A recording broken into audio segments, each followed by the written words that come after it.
नमस्कार दोस्तों, कार्तिक पूर्णिमा की आप सभी को हार्दिक शुभकामनाएं। श्री सत्यनारायण भगवान की जय। जय श्री हरि विष्णु, माता लक्ष्मी की जय। बोलिए प्रेम से सत्यनारायण भगवान की जय। दोस्तों, कार्तिक का महीना भगवान श्री हरि विष्णु को बहुत ही ज़्यादा प्रिय है। वैसे तो पूरे मार्च कार्तिक मास में श्री सत्यनारायण भगवान की कथा को सुनने से कई लाखों गुना फलों की प्राप्ति होती है, किंतु देवउठनी एकादशी से लेकर और कार्तिक पूर्णिमा तक के 5 दिनों में श्री सत्यनारायण भगवान की कथा को सुनने से मनुष्य के सभी पाप और संकट, रोग, दोष, जो भी परेशानी है वो सभी कुछ दूर हो के आपकी मनोकामनाएं पूरी हो जाती हैं। इसमें कोई भी संदेह नहीं।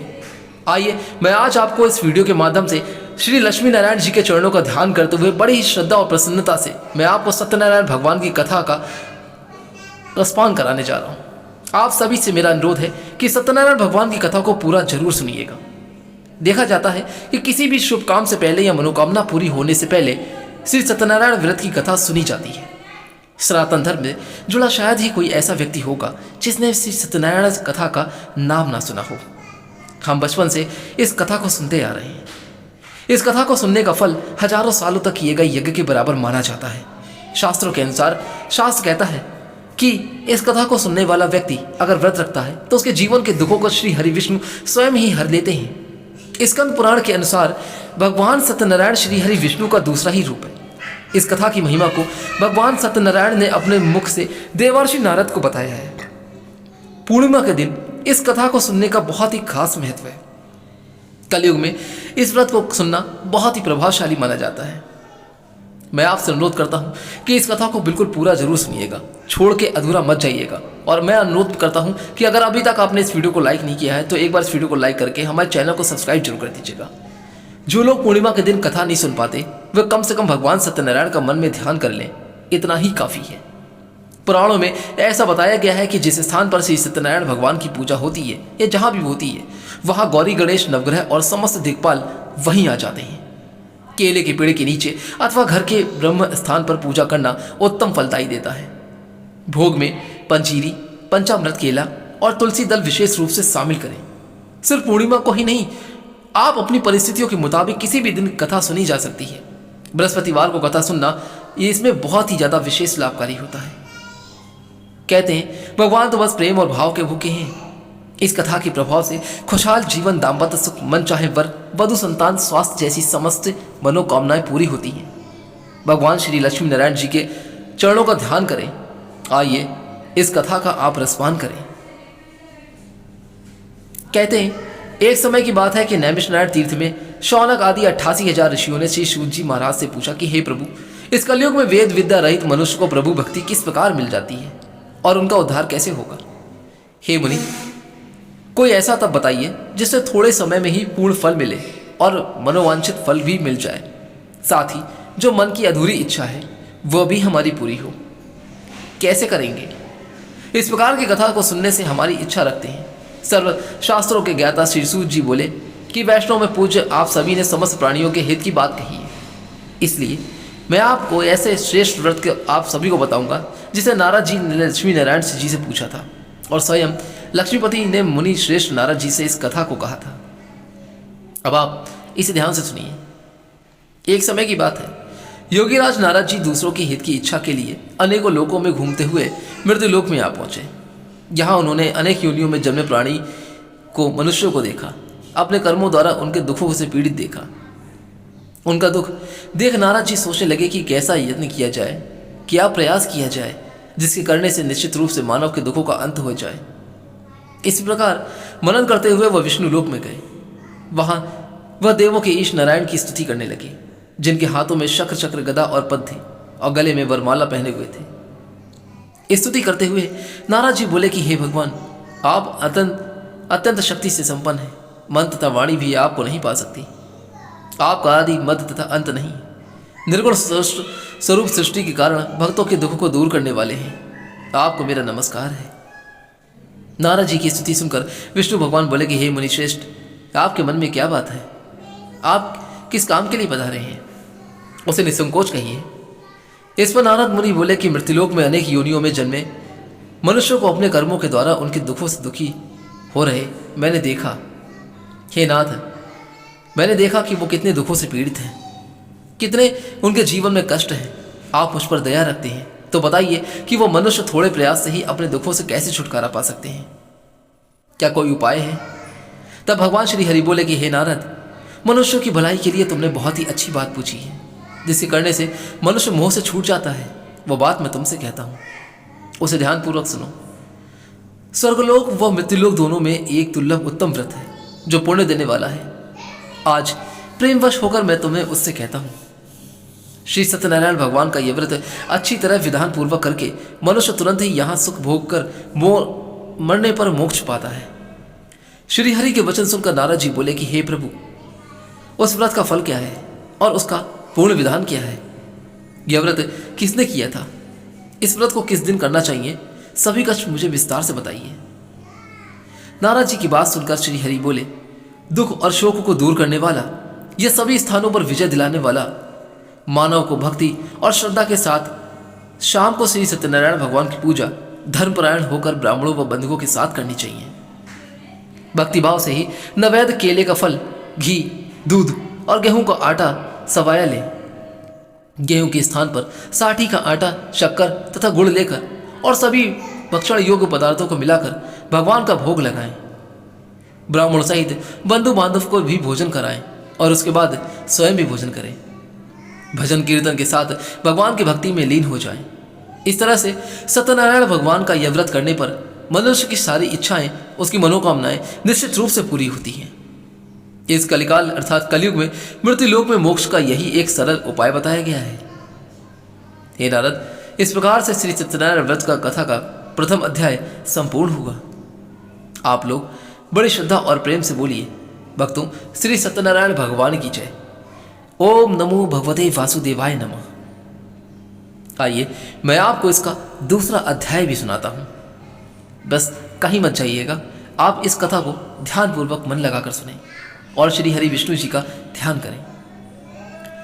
सूत जी बोले कि हे ऋषियों, जिसने सबसे पहले इस व्रत को किया था, मैं उसका इतिहास कहता हूं। अब आप इसे ध्यान से सुनिए। सुंदर काशीपुरी नगरी में एक अत्यंत निर्धन ब्राह्मण रहता था। भूख प्यास से परेशान वह धरती पर घूमता रहता था।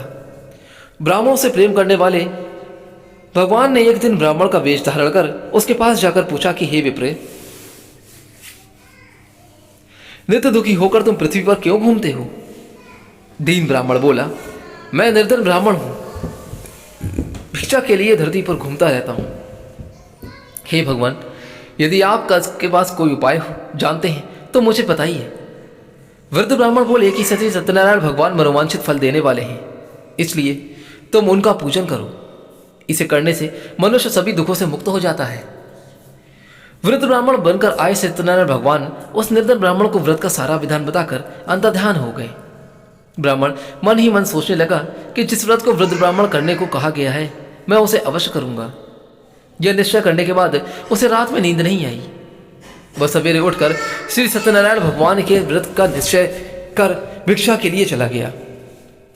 उस दिन निर्धन ब्राह्मण को भिक्षा में बहुत धन मिला, जिससे उसने बंधु बांधवों के साथ मिलकर श्री सत्यनारायण भगवान का व्रत संपन्न किया।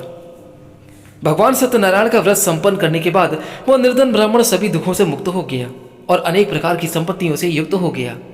उसी समय से यह ब्राह्मण हर माह इस व्रत को करने लगा। इस तरह से सत्यनारायण भगवान के व्रत का जो भी मनुष्य करेगा, वह सभी प्रकार के पापों से छूटकर मोक्ष को ही प्राप्त करेगा। जो मनुष्य इस व्रत को करेगा वह भी दुखों से मुक्त हो जाएगा। सूत जी बोले कि इस तरह से नारद जी ने सत्यनारायण जी का कहा हुआ श्री सत्यनारायण व्रत को मैंने तुमसे कहा। हे विप्रो, अब मैं और क्या कहूं? ऋषि बोले कि हे मुनिवर, संसार में उस विप्र से सुनकर और किस किस ने इस व्रत को किया, हम सब इस बात को सुनना चाहते हैं। इसके लिए हमारे मन में श्रद्धा का भाव है। तब ऋषियों की बात सुनकर सूत जी बोले कि हे मुनियों, जिसने इस व्रत को किया है वह सब सुनो। एक समय वही विप्र धन और ऐश्वर्य के अनुसार अपने बंधु बांधवों के साथ इस व्रत को करने को तैयार हुआ। उसी समय एक लकड़ी बेचने वाला बूढ़ा आदमी आया और लकड़ियां बाहर रखकर अंदर ब्राह्मणों के घर में गया।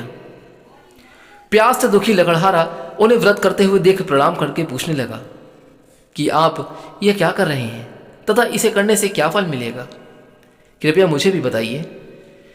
ब्राह्मण ने कहा कि हे राजन, सब मनोकामनाओं को पूरा करने वाला यह सत्यनारायण भगवान का व्रत है। इनकी कृपा से ही मेरे घर में धन दान आदि की वृद्धि हुई है। विप्र से सत्यनारायण व्रत के बारे में जानकर लकड़हारा बहुत प्रसन्न हुआ। चरणामृत लेकर वो प्रसाद खाने के बाद अपने घर गया। लकड़हारे ने अपने मन में संकल्प लिया कि आज लकड़ी के बेचने से जो भी मुझे धन प्राप्त होगा उसी से मैं श्री सत्यनारायण भगवान का उत्तम व्रत करूंगा। मन में इस विचार को लेकर बूढ़ा आदमी सिर पर लकड़ियां रखकर उस नगर में बेचने गया जहां पर धनी लोग ज्यादा रहते थे। उस नगर में उसे अपनी लकड़ियों का दाम पहले से 4 गुना अधिक मिला। बूढ़ा प्रसन्नता के साथ दाम लेकर केले, शक्कर, घी, दूध, दही और गेहूं का आटा लिया और श्री सत्यनारायण भगवान के व्रत की अन्य सामग्रियां लेकर अपने घर को आ गया। वहां उसने अपने बंधु बांधवों को बुलाकर विधि विधान से सत्यनारायण भगवान का पूजन और व्रत किया और इस व्रत के प्रभाव से वह बूढ़ा लकड़हारा धन, पुत्र आदि से युक्त होकर संसार के समस्त सुख भोग कर अंतकाल में वैकुंठ को धाम को चला गया। इसी प्रकार श्री सत्यनारायण व्रत कथा का दूसरा अध्याय संपूर्ण होता है। आप सभी लोग प्रेम से बोलिए ओम नमो भगवते वासुदेवाय नमः। स्वामी श्री सत्यनारायण भगवान की जय। दोस्तों, मैं अब श्री सत्यनारायण कथा का तीसरा अध्याय यहां पर शुरू कर रहा हूं। इसको भी आप प्रेम पूर्वक ध्यान से सुनिएगा। सूत जी बोले कि हे श्रेष्ठ मुनियों, अब आगे की कथा कहता हूं, उसे ध्यान से सुनिए। प्राचीन काल में उल्कामुख नाम का एक बुद्धिमान राजा रहता था। वह सत्यवक्ता और जितेंद्रिय था। प्रतिदिन देव स्थानों पर जाता और निर्धनों को धन देकर उनके कष्टों को दूर करता था। उसका यही कार्य था। उसकी पत्नी कमल के समान मुख वाली तथा सती साध्वी थी। भद्रचलाला नदी के तट पर उन दोनों ने श्री सत्यनारायण भगवान का व्रत किया। उसी समय साधु नाम का एक वैश्य आया। उसके पास व्यापार करने के लिए बहुत सा धन भी था। राजा को व्रत करते देखकर वह विनय के साथ पूछने लगा कि हे राजन, भक्तिभाव से पूर्ण होकर आप ये क्या कर रहे हैं? मैं सुनने की इच्छा रखता हूं, इसलिए आप मुझे बताने का भी कष्ट करें। राजा बोला कि हे साधु, अपने बंधु बांधवों के साथ पुत्र आदि की प्राप्ति के लिए एक महाशक्तिशाली श्री सत्यनारायण भगवान का व्रत और पूजन कर रहा हूं। राजा के वचन साधु ने सुनकर आदर से बोला कि हे राजन, मुझसे इस व्रत का सारा विधान कहिए। आपके कथनानुसार मैं भी इस व्रत को करूंगा। मेरी भी संतान नहीं है और इस व्रत को करने से निश्चित रूप से मुझे संतान की प्राप्ति होगी। राजा से व्रत का सारा विधान सुनकर व्यापार से निवृत्त होकर वह अपने घर को गया। साधु वैश्य ने अपनी पत्नी को संतान देने वाले इस व्रत का वर्णन कहा। जब रानी ने इस वृत्तांत को पूरा सुना, जब मेरी संतान होगी तब मैं भी इस व्रत को अवश्य करूंगा। साधु ने इस तरह के वचन अपनी पत्नी लीलावती से कहे। एक दिन लीलावती अपने पति के साथ आनंदित हो सांसारिक धर्म से प्रवृत्त होकर श्री सत्यनारायण भगवान की कृपा से गर्भवती हो गई। 10वें महीने में उसके गर्भ से एक सुंदर कन्या ने जन्म लिया। दिनों दिन वो कन्या ऐसे बढ़ने लगी जैसे शुक्ल पक्ष का चंद्रमा बढ़ता है। माता पिता ने अपनी कन्या का नाम कलावती रखा। एक दिन लीलावती ने मीठे शब्दों में अपने पति को याद दिलाया कि आपने सत्यनारायण भगवान के जिस व्रत को करने का संकल्प किया था उसे करने का समय आ गया है। साधु बोला कि हे प्रिय, इस व्रत को मैं उसके विवाह पर करूंगा। इस प्रकार अपनी पत्नी को आश्वासन देकर वो नगर को चला गया। कुछ वर्षों के बाद कलावती शादी की योग्य हो गई। साधु ने एक बार नगर में अपनी कन्या को सखियों के साथ देखा तो वह तुरंत ही पुरोहित को बुलाया और कहा कि मेरी कन्या के लिए योग्य वर देखकर आओ। साधु की बात सुनकर पुरोहित कंचन नगर में पहुंचा और वहां देखभाल कर लड़की के लिए सुयोग्य वर ढूंढा। साधु ने बंधु बांधवों को बुलाकर अपनी पुत्री का विवाह कर दिया। लेकिन दुर्भाग्य की बात यह थी कि साधु ने अभी भी सत्यनारायण भगवान का व्रत नहीं किया था जो उसने उसके विवाह पर करने के लिए कहा था। इस पर श्री सत्यनारायण भगवान क्रोधित हो गए और श्राप दिया कि साधु को अत्यधिक दुख मिले। अपने कार्य में कुशल साधु बनिया जमाई को लेकर समुद्र के पास स्थित रत्नापुर नगर में गया। वहां जाकर ससुर दामाद दोनों मिलकर चंद्रकेतु नामक राजा के नगर में व्यापार करने लगे। एक दिन भगवान श्री सत्यनारायण की माया से एक चोर राजा का धन चुराकर भाग रहा था। उसने राजा के सिपाहियों को अपना पीछा करते देख चुराया हुआ धन बाहर रख दिया, जहां साधु अपने जमाई के साथ ठहरा हुआ था। राजा के सिपाहियों ने साधु वैश्य के पास राजा का धन पड़ा देखा तो ससुर जमाई दोनों को बांधकर प्रसन्नता से राजा के पास ले गए और कहा, महाराज, हम दोनों चोरों को पकड़ लाए हैं, आप आगे की कार्रवाई की आज्ञा दें। राजा की आज्ञा से उन दोनों को कारावास में डाल दिया गया और उनका सारा धन भी उनसे छीन लिया गया। श्री सत्यनारायण भगवान के श्राप से साधु की पत्नी भी बहुत दुखी हुई। घर में जो धन रखा था उसे चोर चुरा ले गए। शारीरिक तथा मानसिक पीड़ा व भूख प्यास से अति दुखी होकर कलावती एक ब्राह्मण के घर गई। वहां उसने श्री सत्यनारायण भगवान का व्रत होते देखा और कथा भी सुनी। वो प्रसाद ग्रहण कर रात को घर वापस आई। माता ने कलावती से पूछा कि हे पुत्री, अब तक तुम कहाँ थी? तेरे मन में क्या है? कलावती ने अपनी माता से कहा कि हे माता, मैंने एक ब्राह्मण के घर में श्री सत्यनारायण भगवान का व्रत अनुष्ठान होते देखा। कन्या के वचन सुनकर लीलावती भगवान के पूजन की तैयारी करने लगी। लीलावती ने परिवार व बंधुओं सहित सत्यनारायण भगवान का पूजन किया और उनसे वर मांगा कि हे प्रभु, मेरे पति तथा जमाई जल्दी ही घर आ जाए। साथ ही यह प्रार्थना की कि हम सबका अपराध भगवान क्षमा करें। श्री सत्यनारायण भगवान इस व्रत से संतुष्ट हो गए और राजा चंद्रकेतु को अपने सपने में दर्शन देकर कहा कि राजन, तुम उन दोनों वैश्यों को छोड़ दो और तुमने उनका जो धन लिया है उसे भी वापस कर दो। यदि ऐसा नहीं किया तो मैं तुम्हारा धन और राज्य और संतान सभी को नष्ट कर दूंगा। राजा को यह सब कहकर सत्यनारायण भगवान वहां से अंतर्ध्यान हो जाते हैं। प्रातःकाल सभा में राजा ने अपना सपना सुनाया और फिर बोले कि वणि पुत्रों को कैसे मुक्त कर सभा में लाओ। दोनों ने आते ही राजा को प्रणाम किया। राजा अत्यंत मधुर वाणी में बोला कि हे महानुभाव, दुर्भाग्य से ऐसा कठिन दुख तुम्हें प्राप्त हुआ है, लेकिन अब तुम्हें कोई भय नहीं है। ऐसा कहकर राजा ने उन दोनों को नए वस्त्र और आभूषण पहनाए और जितना धन उनका लिया था उससे 2 गुना धन वापस कर दिया। दोनों वैश्य अपने घर को चल दिए। इस प्रकार श्री सत्यनारायण व्रत कथा का 3रा अध्याय यहाँ पर पूर्ण होता है। आप प्रेम से बोलिए, श्री सत्यनारायण भगवान की जय। ओम नमो भगवते वासुदेवाय नमः। आइए मैं आपको सत्यनारायण भगवान का एक 4था अध्याय सुनाता हूँ। अनुरोध करता हूँ कि इस कथा को आप पूरा अंत तक जरूर सुनिएगा, बीच में छोड़कर कभी मत जाइएगा, क्योंकि कथा को जब प्रारंभ होती है तो उसको बीच में छोड़कर कहीं नहीं जाते हैं और फिर तो ये सत्यनारायण भगवान की कथा है। सूत जी बोले कि वैश्य ने मंगलाचार कर अपनी यात्रा आरंभ की और अपने नगर की ओर चल दिए। उनके थोड़ी दूर जाने के बाद एक दंडी वेशधारी ने श्री सत्यनारायण भगवान से उनसे पूछा कि हे साधु, तेरी नाव में क्या है? व्यापारी हंसता हुआ बोला कि हे दंडी, आप क्यों पूछते हो? क्या धन लेने की इच्छा है? मेरी नाव में तो बेल और पत्ते भरे हुए हैं। वैश्य के कठोर वचन सुनकर दंडी मने श्री सत्यनारायण भगवान बोले, तुम्हारे वचन सत्य हों। दंडी ऐसा वचन कहकर वहां से दूर चले गए और कुछ दूर जाकर समुद्र के किनारे बैठ गए। दंडी के जाने के बाद साधु वैश्य ने नित्य क्रिया के पश्चात नाव को ऊंची उठती हुई देखकर आश्चर्यचकित हो गया और नाव में बेल पत्ते आदि देखकर वो मूर्छित हो वहीं पर गिर पड़ा। मूर्छा खुलने पर वह अत्यंत शोक में डूब गया। तब उसका दामाद बोला, पिताजी आप शोक न मनाएं, ये दंडी का श्राप है, इसलिए हमें उनकी शरण में जाना चाहिए, तभी हमारी मनोकामना पूरी होगी। दामाद की बात सुनकर वह दंडी के पास पहुंचे और अत्यंत विनम्रता एवं भक्तिभाव से प्रणाम करके बोला, हे महाराज, मैंने आपसे जो असत्य वचन कहे उसके लिए मुझे क्षमा कर दीजिए। ऐसा सुनकर महान शोकातुर होकर दंडी भगवान बोले कि हे बड़े पुत्र, मेरी आज्ञा से बार बार तुम्हें दुख प्राप्त हुआ है, क्योंकि तुम मेरी पूजा से विमुख हुए। साधु बोला कि हे प्रभु, आपकी माया से ब्रह्मा आदि देवता भी आपके रूप को नहीं जानते प्रभु। फिर मैं तो अज्ञानी हूँ, मैं कैसे समझ सकता हूँ? आप प्रसन्न होइए, अब मैं अपनी सामर्थ्य के अनुसार आपकी पूजा करूँगा।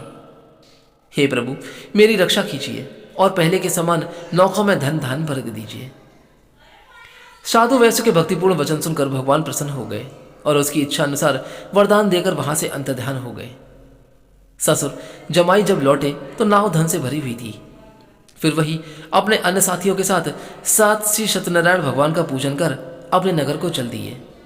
जब नगर के नजदीक पहुंचे तो दूतों को घर पर खबर करने के लिए भेज दिया गया। दूत साधु की पत्नी को प्रणाम करके कहता है कि हे माता, स्वामी अपने दामाद के सहित नगर के निकट आ गए हैं। दूत की बात सुन साधु की पत्नी लीलावती ने बड़े हर्ष के साथ ही श्री सत्यनारायण भगवान का पूजन कर अपनी पुत्री कलावती से कहा कि हे पुत्री, मैं अपने पति के दर्शन को जा रही हूं, तो कार्य पूर्ण कर शीघ्र आ जाना। माता के ऐसे वचन सुनकर कलावती जल्दी से प्रसाद छोड़कर अपने पति के पास चली गई। प्रसाद की अवज्ञा के कारण श्री सत्यनारायण भगवान रुष्ट हो गए और नाव सहित उसके पति को पानी में डुबो दिया। कलावती अपने पति को वहां न पाकर रोती हुई जमीन पर गिर गई। नाव को डूबा हुआ देख और कन्या को रोता हुआ देख साधु दुखी होकर बोला कि हे प्रभु, मुझसे तथा मेरे परिवार से जो भी भूल हुई है उसे क्षमा करें। साधु के दीन वचन सुनकर श्री सत्यनारायण भगवान प्रसन्न हो गए और आकाशवाणी हुई कि हे साधु, तेरी कन्या मेरे प्रसाद को छोड़कर आई है, इसलिए उसका पति अदृश्य हो गया है। यदि वह घर जाकर प्रसाद खाकर लौटती है तो उसका इसका पति अवश्य मिलेगा।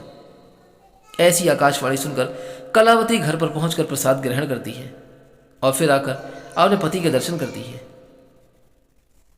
इसके बाद साधु अपने बंधु बांधव सहित श्री सत्यनारायण भगवान का विधि विधान से पूजन करता है।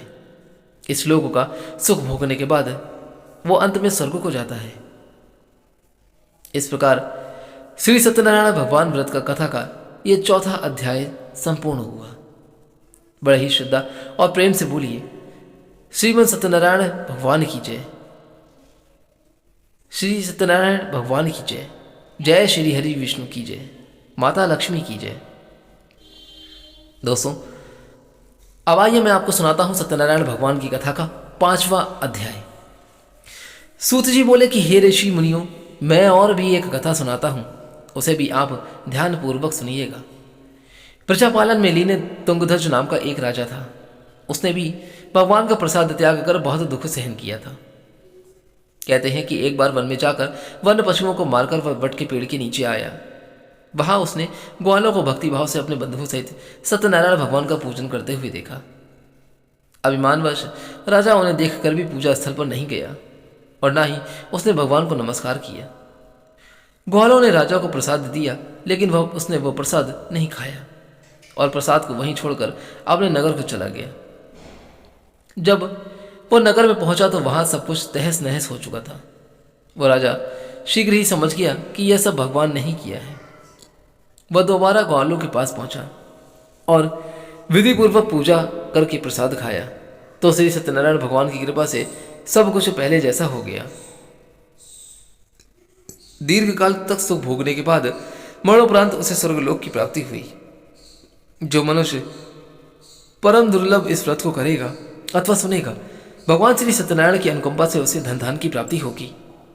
सत्यनारायण भगवान की कृपा से निर्धन भी धनी हो जाता है और दुर्बल भी बलवान बन जाता है। संतानहीन मनुष्य को संतान सुख मिलता है और सारे मनोरथ पूर्ण होने पर मानव अंतकाल में वैकुंठ धाम को जाता है। सूत जी बोले कि जिन्होंने इस व्रत को पहले किया, अब उनके दूसरे जन्म की कथा सुनाता हूं, उसे ध्यान से सुनना। वृद्ध सतानंद ब्राह्मण ने सुदामा का जन्म लेकर मोक्ष की प्राप्ति की। लकड़हारे ने अगले जन्म में निषाद बनकर मोक्ष प्राप्त किया। उनका मुख नाम का राजा दर्शक होकर वैकुंठ हो गए। साधु नाम के वैश्य ने मूढ़ध्वज बनकर अपने पुत्र को आरे से चीरकर मोक्ष पाया। महाराज तुंगध्वज ने स्वयं भू होकर भगवान में भक्ति युक्ति कर्म करके मोक्ष को प्राप्त किया। इस प्रकार श्री सत्यनारायण व्रत का 5वां यह अध्याय संपूर्ण होता है। प्रेम से बोलिए, श्री सत्यनारायण भगवान की जय। जय श्री हरि विष्णु भगवान की जय। अब मैं आपको सत्यनारायण भगवान की आरती सुनाता हूं। जय श्री लक्ष्मी रमणा स्वामी, जय लक्ष्मी रमणा सत्यनारायण स्वामी। सत्यनारायण स्वामी जनपातक हरना। ओम जय लक्ष्मी रमणा। रत्न जड़ित सिंहासन अद्भुत छवि राज स्वामी। अद्भुत रवि छा स्वामी। नाद करद निरंतर घंटा ध्वनि बाजे। ओम जय लक्ष्मी रमणा। प्रकट भय कलिकारण दिश को दर्श दियो स्वामी। दर्श को दर्श दियो। बूढ़ा ब्राह्मण बन के कंचन महल कियो। ओम जय लक्ष्मी रमणा। दुर्बल भील कराल जिन पर कृपा करी स्वामी। जिन पर कृपा करी चंद्रचूर्ण एक राजा तिनकी विपति हरी। ओम जय लक्ष्मी रमणा। वैश्य मनोरथ पायो ध्वजा दीन स्वामी। स्वामी श्रद्धा तज दीन स्वामी। सो फल भोग प्रभु जी फिर स्तुति कीनी। ओम जय लक्ष्मी रमणा। भाव भक्ति के कारण छिन छिन रूप धरी स्वामी। छिन छिन रूप धरी श्रद्धा धारण कीनी। जन को काज सरयो। ओम जय लक्ष्मी रमणा। बाल बाल संग राजा वन में भक्ति करी स्वामी। वन में भक्ति करी मन वांछित फल दीना। दीन दयाल हरि। ओम जय लक्ष्मी रमणा। चढ़त प्रसाद सवाया कदली फल मेवा स्वामी। कदली फल मेवा धूप दीप तुलसी से राजी सतदेवा। ओम जय लक्ष्मी रमणा। श्री सत्यनारायण जी की आरती जो कोई नर गावे स्वामी। जो कोई नर गावे कहत शिवानंद स्वामी मन वांछित फल पावे। ओम जय लक्ष्मी रमणा। ओम जय लक्ष्मी रमणा। बोले श्री सत्यनारायण भगवान की जय। जय श्री हरि विष्णु माता लक्ष्मी की जय। दोस्तों, पूरी सत्यनारायण व्रत कथा का निहितार्थ यह है कि लौकिक और परलौकिक हितों की साधना के लिए मनुष्य को सत्य आचरण का व्रत कर लेना चाहिए। सत्य ही भगवान है, सत्य ही विष्णु है। लोक में सारी बुराइयों का, सारे क्लेश, सारे संघर्षों का मूल कारण है सत्य आचरण का अभाव। श्री सत्यनारायण व्रत कथा का पुस्तिका में इस संबंध में एक श्लोक भी है जिसका अर्थ होता है कि सत्यनारायण व्रत का अनुष्ठान करके मनुष्य सभी दुखों से मुक्त हो जाता है।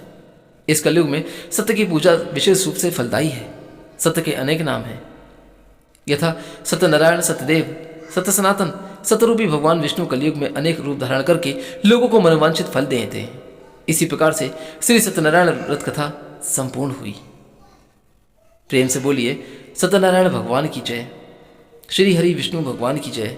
माता लक्ष्मी की जय। दोस्तों, आशा करता हूं कि यह कथा आपको जरूर अच्छी लगी होगी। अगर सत्यनारायण भगवान की कथा आपको अच्छी लगी हो तो दोस्तों हम आपसे अनुरोध करते हैं कि यहाँ से जाने से पहले एक बार वीडियो को लाइक करके हमारे चैनल को सब्सक्राइब जरूर कर दीजिएगा और हमारे चैनल से जुड़े भी रहिएगा। हम इसी तरीके से आपको और भी कथा और कहानी सुनाते रहेंगे और आपका मार्गदर्शन करते रहेंगे। आगे दीजिए, फिर मिलूंगा जल्दी ही कोई और अच्छी कथा और उपाय को लेकर। तब तक के लिए आप अपने जीवन में खुश रहें। विष्णु भगवान की कृपा आपके परिवार पर सदैव बनी रहे। जय श्री राम।